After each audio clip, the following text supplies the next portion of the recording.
Pulivendula DSP press meet. ఎన్నికల సందర్భంగా జిల్లాలో హింసాత్మక ఘటనలు జరిగిన నేపథ్యంలో జిల్లా పోలీస్ శాఖ కఠిన చర్యలు. టపాసులు కాల్చడం, ఊరేగింపులు నిషేధం విధించాం. అనుమతి లేకుండా నిర్వహిస్తే చర్యలు తప్పవు. రౌడీ షీటర్స్ పై ప్రత్యేక నిఘా పెట్టాం. బైండ్ ఓవర్ అయ్యాక క్రైమ్ కు పాల్పడితే నాన్ బెయిలబుల్ కేసుల నమోదుతో పాటు జిల్లా బహిష్కరణ కూడా చేసే అవకాశం. స్థానికేతరులు, అనుమానాస్పద వ్యక్తులు కనిపించినా అరెస్ట్ చేస్తాం. ప్రత్యేకంగా చెక్ పోస్టులు కూడా ఏర్పాటు చేశాం. ఎక్కడేమి జరిగినా 5 నిమిషాల్లో వచ్చేలా చర్యలు. సోషల్ మీడియాలో రెచ్చగొట్టే ప్రయత్నం చేసినా కఠిన చర్యలు. లా అండ్ ఆర్డర్ కు ప్రతి ఒక్కరూ సహకరించాలి. సార్వత్రిక ఎన్నికలు 13వ తారీఖున జరగడం శాంతియుత వాతావరణంలో కొన్ని ప్రాంతాల్లో జరిగాయి. కొన్ని ప్రాంతాల్లో బాగా హింసాత్మక సంఘటనలు జరిగి లా అండ్ ఆర్డర్ ప్రాబ్లం వచ్చింది. కాబట్టి అందులో భాగంగా ఈ మధ్యకాలంలో పోల్కి ముందు అంటే పోలింగ్కి ముందు జరిగిన సంఘటనలు కానీ, పోలింగ్ రోజు జరిగిన సంఘటనలు కానీ, పోలింగ్ తర్వాత కూడా కంటిన్యూగా జరుగుతున్నటువంటి సంఘటనలు దృష్టిలో పెట్టుకొని జిల్లా యంత్రాంగం, గౌరవ కలెక్టర్ గారు, తర్వాత ఎస్పీ గారు మాకు కొన్ని నిర్దిష్టమైనటువంటి ఆదేశాలు ఇవ్వడం జరిగింది. దాంట్లో భాగంగా ఇలాంటి సంఘటనలే మళ్ళా పునరావృతం కాకోకుండా విన్నింగ్ ప్రొసెషన్స్ కానీ, లేకుండా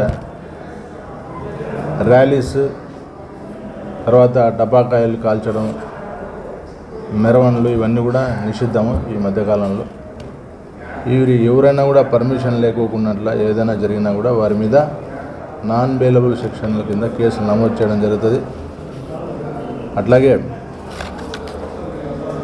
ఈ రౌడీ షీటర్లు, ట్రబుల్ మాంగర్స్ మీద ప్రత్యేక నిఘా ఉంచడం అయింది.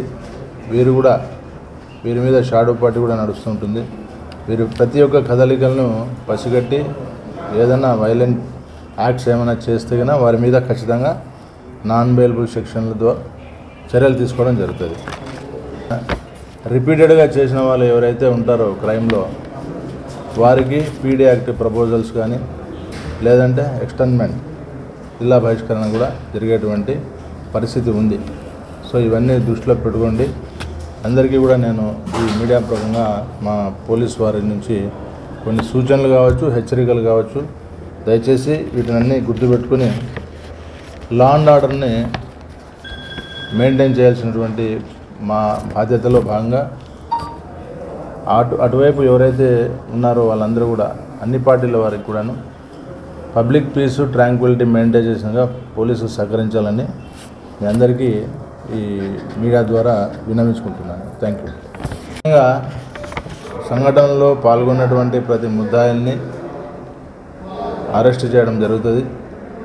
బౌండ్ ఓవర్ అయ్యి మళ్ళా కూడా గలాటలు చేసి బ్రీచ్ ఆఫ్ బాండ్ చేసిన వాళ్ళని కూడా డెఫినెట్గా వాళ్ళ మీద చర్యలు తీసుకోవడం జరుగుతుంది.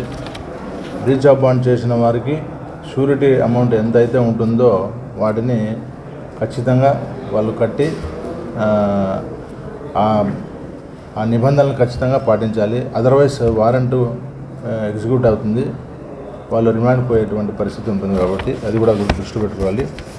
పట్టణాలు కొంచెం సెన్సిటివ్గా ఉంటాయి కాబట్టి, పట్టణాలు కాబట్టి వీటికి సంబంధించి చెక్ పోస్టులు, తర్వాత సెక్టర్ వైజ్ మూమెంట్ మొబైల్స్, అట్లాగే క్యూఆర్టీస్ని ఇంప్లిమెంట్ అంటే క్యూఆర్టీని పెట్టి మొత్తం అంతా టౌన్ 3 సెక్టర్ల కింద డివైడ్ చేసి రెస్పాన్స్ టైం వితిన్ 5 మినిట్స్లో వచ్చేటట్లుగా టైం సెట్ చేసుకొని ఈ సిబ్బంది, ఆఫీసర్స్ దాంట్లో తిరుగుతూ ఉంటారు.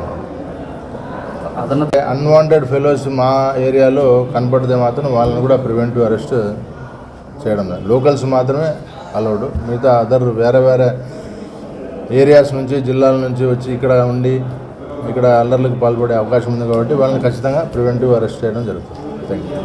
చాలా ఇంపార్టెంట్ ఏంటంటే కొంతమంది ఇంట్లో కూర్చొని సోషల్ మీడియా ద్వారా ప్రొవకేటివ్ మెసేజెస్ అంతా పంపిస్తూ ఉంటారు. దాన్ని చూసి చాలామంది అగ్రెసర్స్ మాదిరిగా వైల్డ్గా బిహేవ్ చేయడం జరుగుతుంది. కాబట్టి ఎవరైతే సోషల్ మీడియా ద్వారా ఫేక్ కానీ ఏదైనా కూడా ప్రొవకేటివ్ రెచ్చగొట్టే విధంగా ఏదైనా షేర్ చేసినట్లయితే వాటి ద్వారా law and order problem create అయితే మాత్రం వాళ్ళ మీద కూడా కఠినమైన చర్యలు ఉంటాయి. వాళ్ళ మీద కూడా నాన్ బెయిలబుల్ సెక్షన్స్ ఖచ్చితంగా ఇంప్లిమెంట్ చేయాల్సి వస్తుంది. Thank you.